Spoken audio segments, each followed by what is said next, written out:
Guys, good evening. So, yun, ngayong gabi, bago tayo mag-start, mag-repair at mag-upgrade, so pag-usapan muna natin si ASS MOSFET. So, yun guys, sa mga nag-avail kanina, sa third batch ng ASS MOSFET natin.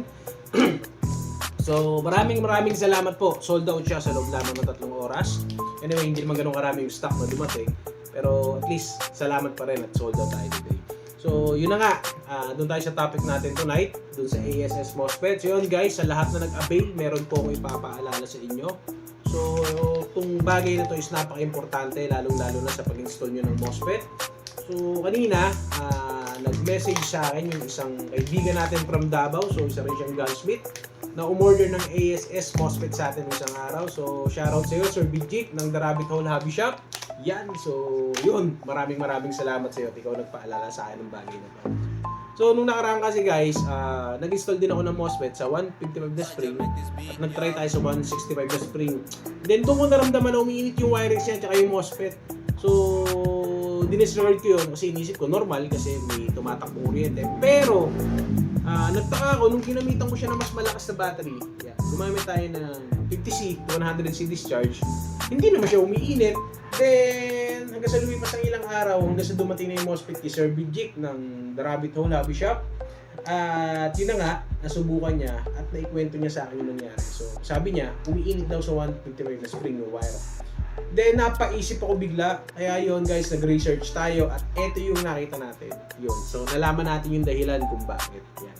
Ang sabi kasi dito, yan, the MOSFET temperature on a low discharge, low current battery typically remain cool or at moderate temperature.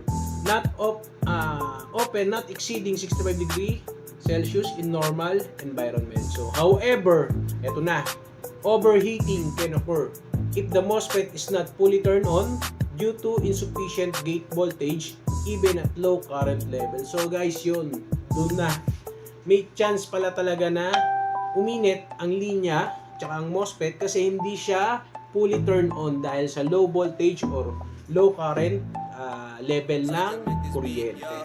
So yun guys, kaya ma-advise ko sa inyo pag kayo gumamit ng ASS MOSFET para ma-maximize nyo yung performance talaga niya, gagamit tayo sa kanya ng mga battery na katulad nito, yung malalakas, 2.2 mA, 50C discharge, 50 to 100C discharge, or mas mataas pa. Kahit yung 14 volts guys, gamitin nyo na.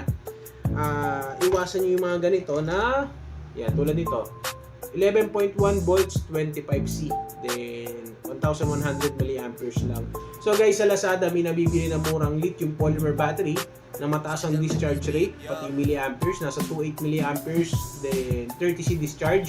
Ito siya yan, so napakamura lang yan. Yan, pwede natin magamit yan sa mga ASS MOSFET natin. So yun lang guys, sa mga mag-install, sa nag-avail, yun lang po.